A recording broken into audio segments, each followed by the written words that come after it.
At eto na nga love, tuloy na talaga yung paglayas ko. Yung lalayas ka pero wala kang pera.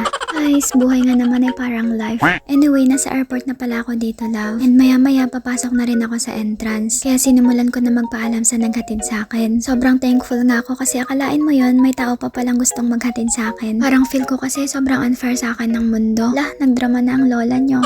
De, totoo, yun yung nafe-feel ko. Di ko alam kung bakit. Siguro deserve ko to. Dahil deserve ko to, kailangan ko tong kayanin. Nga pala, nakalagpas na ako dito sa immigration. And sa mga oras na to, magbo-boarding na nga yung eroplanong sasakyan namin. Kaya unti-unti na kaming pumila, papasok ng eroplano. Kinakabahan nga ako dito sobra labas as in, grabe, hindi ko ma-explain yung kaba ko. First time ko kasi tong sumakay ng eroplano, tapos medyo malayo pa. What I mean is medyo matagal-tagal din yung babiyahiin ko. So yun, nung unti-unti nang umangat yung eroplano, hindi naman pala nakakatakot. Parang wala nga akong naramdaman o sadyang manhid lang ako. Eme.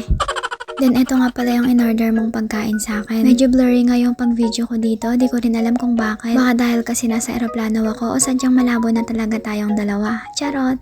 Then ayun, after nun, nanood muna ako. Hindi kasi talaga ako makatulog love, literal ilang araw na akong puyat. Then ayun, nung medyo malapit na sa bababaan ko, pumunta na ako ng CR. Inayos ko na yung sarili ko, nagtoothbrush na ako, naghilamos at umihi. And this time, sobrang lapit ko na, kinakabahan na ako dito sobra. Medyo nakikita ko na rin yung mga puno-puno dito. Then dito sa part naman na to, 6 minutes na lang magla-landing na. Kaya pababa na talaga na pababa yung eroplano. Dito na siya medyo magalaw, baka dahil din siguro sa ulap or dahil din sa pag-landing niya. And ayun, chill-chill lang ako dyan pero kinakabahan na ako ng sobra. Tapos ayun, nung sobrang lapit na talaga, amazed na amazed ako sa view. Grabe, sobrang ganda ng view ng Australia. I mean, Sydney na siguro to, pero sobrang ganda talaga. And napaka-organized ng pag-build ng mga bahay pag nakikita siya sa taas. At ito na nga yung point na sobrang lapit na talaga at lalanding na. And sobrang saya ko rin kasi nakaya ko naman pala. Anyway, alam kong marami pa akong dapat paghandaan. Marami pa akong pagsubok na harapin sa buhay, pero sana sa panahon na yon nandyan ka pa rin. Nakasupport ka pa rin sa akin kasi sa lahat ng plano ko in the future, lagi kang kasama. Siguro may konting mababago doon pero kasama ka pa rin. Okay lang ba sa'yo yun?